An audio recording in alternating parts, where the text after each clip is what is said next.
এই চ্যানেলে যারা প্রথম এসেছো তাদেরকে দেখার জন্য অসংখ্য ধন্যবাদ। এইভাবে আমাকে ফলো করতে থাকো, আরও এরকম নিত্য নতুন ভিডিও তোমরা পাবে। আজকে দেখছো আমার এই ডগি বাচ্চাগুলো শুয়ে আছে, খেলাধুলা করছে, তারই ভিডিও শেয়ার করলাম। এই ভিডিওগুলো ভালো লাগলে তোমরা অবশ্যই লাইক, শেয়ার এবং বেশি বেশি করে সাবস্ক্রাইব করো।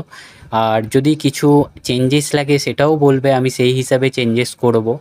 আজকে আমার দেখানো যে আমার বাড়িতে যে কটা ডগি বাচ্চা আছে সেগুলো সবাইকে দেখালাম। ওরা কী করে সারাদিন, কী না করছে, কী খাচ্ছে দাচ্ছে, সবসময় বদমাশি করে বেড়াচ্ছে, এইসব জিনিসগুলোই তোমাদের দেখানো হচ্ছে। এই রকম যদি নিত্য নতুন ডেইলি ভ্লগ আরও চায় তো বলবে, সেই রকম অনুযায়ী আমি আরও ভিডিও দিতে থাকবো তোমাদেরকে। এরকম ভিডিও ভালো লাগলে অবশ্যই কিন্তু তোমরা লাইক, শেয়ার এবং সাপোর্ট করতে ভুলো না। যেহেতু আমি নতুন চ্যালেঞ্জ স্টার্ট করেছি, ওই কারণে তোমাদের কাছে এত বলা যে তোমরা একটু বেশি বেশি করে সাপোর্ট করো, লাইক শেয়ার সবসময় করো এবং যত বেশি পারো সাবস্ক্রাইব করো, শেয়ার করো, যাতে ইন ফিউচার আরও ভালো ভালো ভিডিও আনতে পারি তোমাদের। এই যে দেখতে পাচ্ছ এরা অ্যালবেস্টারের চালে উঠেছে, এটাই ওদের কাছে ছাদ। এটার ওপর উঠে ওরা একটু নাচানাচি করে, তাতেই এরা হ্যাপি।